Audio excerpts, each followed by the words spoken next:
26.04.2025-ci il tarixində Ədalət Partiyasının Ali Məclisinin növbəti açıq iclası keçirilmişdi. İclası yetər sayın olduğunu bildirən partiya sədrinin səlahiyyətlərini icra edən Ali Məclisin sədri Meydan Babayev açdıqdan sonra dövlət himni səsləndirilmiş və Azərbaycanın ərazi bütövlüyü uğrunda canlarından keçmiş şəhidlərimizin və partiyanın mərhum sədri İlyas İsmayılovun xatirəsi bir dəqiqəlik sükutla yad edilmişdi. İcazə verin, Ədalət Partiyası Ali Məclisinin iclasını açıq edən.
Hörmətli Ali Məclisin üzvləri, təklif edirəm, Azərbaycan ərazi bütövlüyü uğrunda canlarını fəda etmiş şəhidlərimizi, o cümlədən də mərhum Ədalət Partiyasının sədri İlyas İsmayılovun xatirəsini bir dəqiqəlik sükutla yad edək.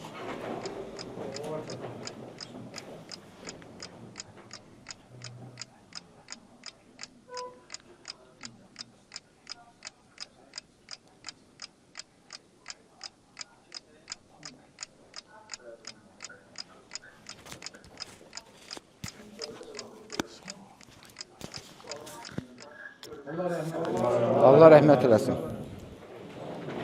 Demək, Siyasi Şuranın 24.04.2005-ci il tarixdə növbəti iclası keçirilir. İclasda Ali Məclisin bu gün çağırılması və Ali Məclisin gündəliyinə bəzi məsələlər salınması və tövsiyə olunur. İclasın reglamenti təsdiq edildikdən sonra səsvermə ilə gündəlik təsdiq edilmişdi.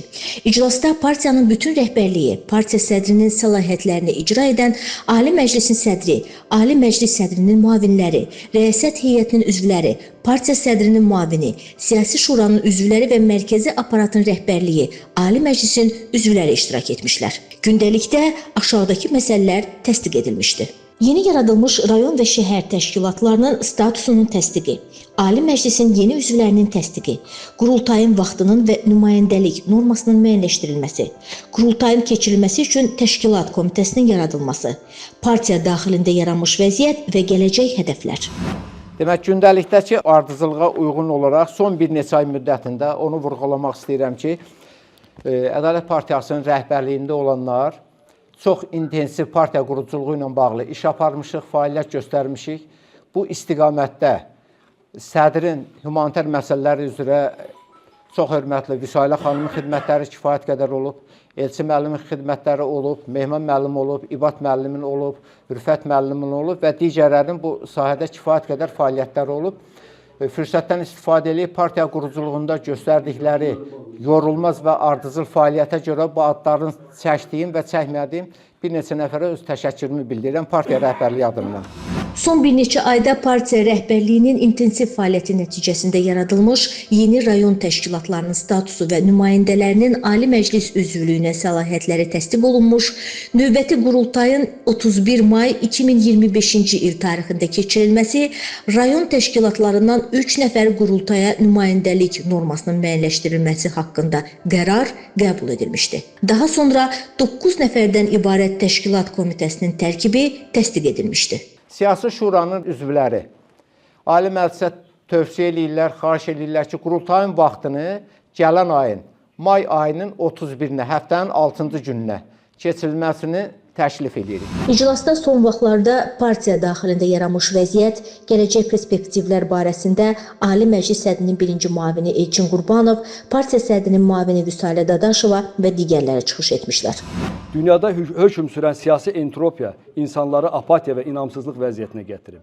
30 ildən artıq erməni separatizminin Azərbaycan xalqının taleyində hansı izlər buraxdığı hamımıza yaxşı məlumdur.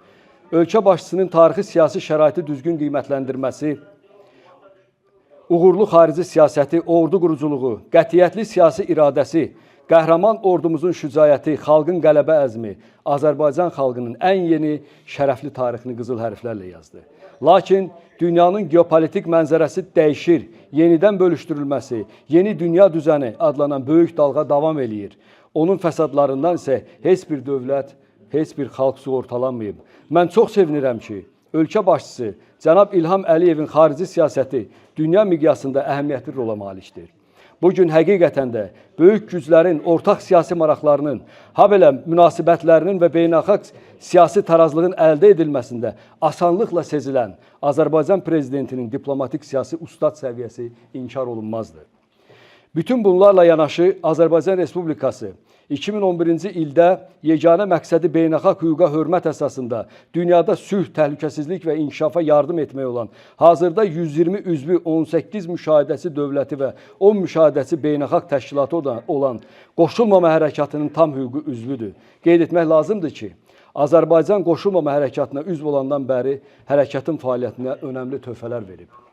Əziz silahdaşlar, Azərbaycanın dostları olduğu kimi düşmənləri də çoxdur. Ədalət Partiyası olaraq biz insanlıq əleyhinə olan bütün siyasətləri və fəaliyyətləri pisləyir, sülhü, əmin-amanlığı və insanpərvərliyi dəstəkləyirik. Bəli, dünyanın nizamı pozulub, lakin sual oluna bilər ki, Azərbaycanda ədalət adlı bir siyasi institutun dünya çapında nə qədər təsir gücü ola bilər?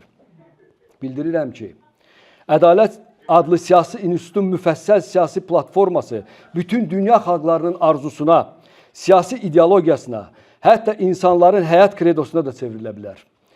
Əziz ədalətçilər, ədalət ən ali dəyərdir, ədalət əxlaqdır, ədalət vicdandır, ədalət nizamdır və nəhayət ədalət ulu tanrının sifətlərindən biridir.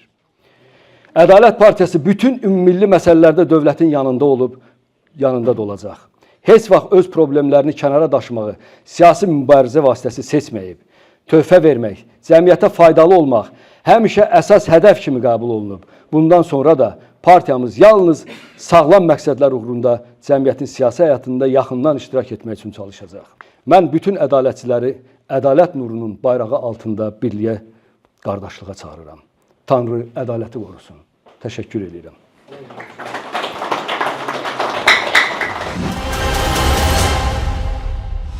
Hörmətli məclis sədri, dəyərli təşkilat rəhbərləri və təmsilçiləri, əziz ədalətçilər. Bugün biz məsuliyyətli və çətin bir dönəmdən keçirik.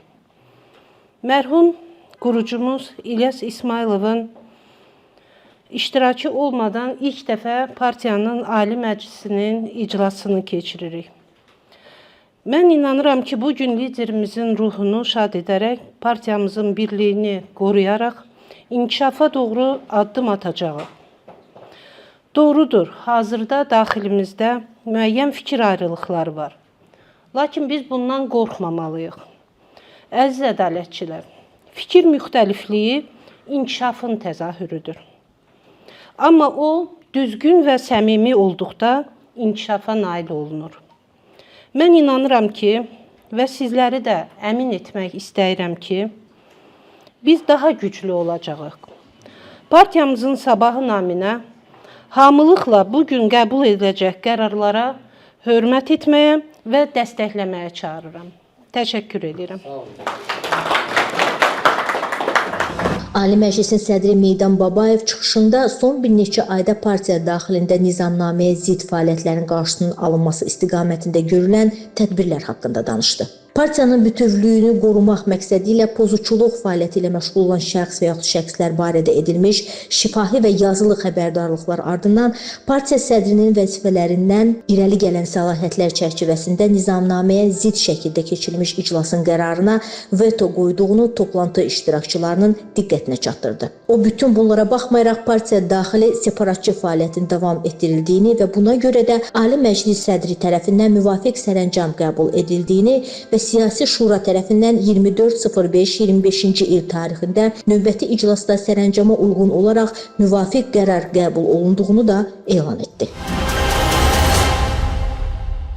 Meydan Babayev bildirib ki, iclasda Siyasi Şuranın 9 üzvündən 6-sı iştirak etmişdi. İclasda Mütəllim Rəhimovun iştirakı ilə onun son aylarda partiya daxilində subordinasiya əməl etməməsi, partiya daxilində regionçuluq təbliğatı aparması, nizamnaməyə zidd Ali Məclisin iclasını çağırması, Ali Məclis sədrinin səlahiyyətlərini mənimsəməsi, Ali Məclisin üzvü olmaya Ali Məclisin iclasını aparması, sədrin nizamnaməyə uyğun tətbiq etdiyi veto hüququna məhəl qoymaması, uzun müddət partiyanın təşkilatlanma prosesinin qarşısını məqsəd yönlü şəkildə alaraq nizamnamənin 4.7.4, 4.8.3, 4.8.4, 4.8.5, 4.8.6, 4.8.7 bəndlərini kobud şəkildə pozduğunu xatırladaraq, partiya nizamnaməsinin 3.6-cı maddəsinin aşağıdakı məzmununa uyğun olaraq, partiya üzvü nizamnamə tələblərini üzürsüz səbəblərə görə pozduqda